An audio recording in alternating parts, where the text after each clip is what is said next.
okei. Ei oo kyllä. No, laukaus varma kuitenkin. Koira on. Hyvä tahtoinen luokse päästävä avoin, että sinä ei ole mikään. Ongelma. Sitten tätä mietittiin vähän tätä kovuuspehmeysjuttua. Siis osa-alueet, se kyllä esiintyi ihan ok. Että kyllä se pystyy ohittamaan ton. Ja vedettiin ylös niin ilman apuja, että sehän tuli sen perässä. Et siitä vähän keskusteltiin sitten, että laitettiin plus yksi hieman pehmeä.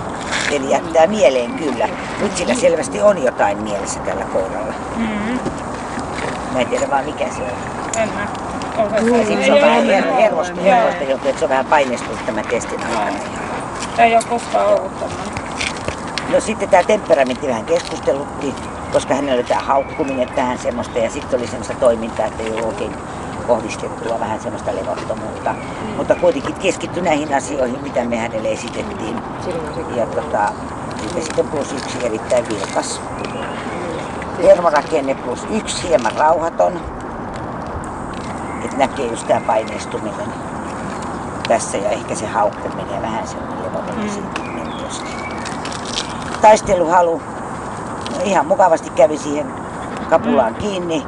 Vähän löysä oli ote, irrotteli. Kelkalaus otti myöskin taisteluhalua. Plus 2 kohtuullinen. Puolustushalu plus 3 kohtuullinen hillitty. Et siinä tuli jo vähän sitä niin terävyyttä näkyy, aggressiota tuli mukaan siinä sitten kun hyökkäys tuli lähemmäksi. Eikä väistänyt mitään.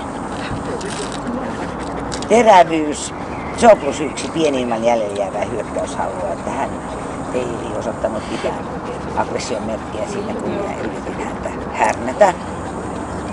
Ja ilman jäljellä jäävää hyökkäyshalua, se on se oleellisin asia, että pääsin hyvin koskemaan. No, toimintakyky, nämä erikoiskokeet oli toi kelkka, niihin otti kontaktin hyvin varpaillaan, mutta aivan itse. Selvitti sen asian, vaikka sitä kyllä pelästyikin kunnolla. Samoin tuo pimeä huone on sitten ilman uhkaa tämä toimintakyvyn erikoiskoe. Siellä hän tarvii hyvin vähän apuja, pienen niskautuksen, niin sitten selvitti. Harkinnan jälkeen löysi sinut sieltä. Et siitä laitettiin plus 1 kohtuullinen toimintakyky. Ja tästä tuli hyväksytty lopputulos ja pluspisteitä 142.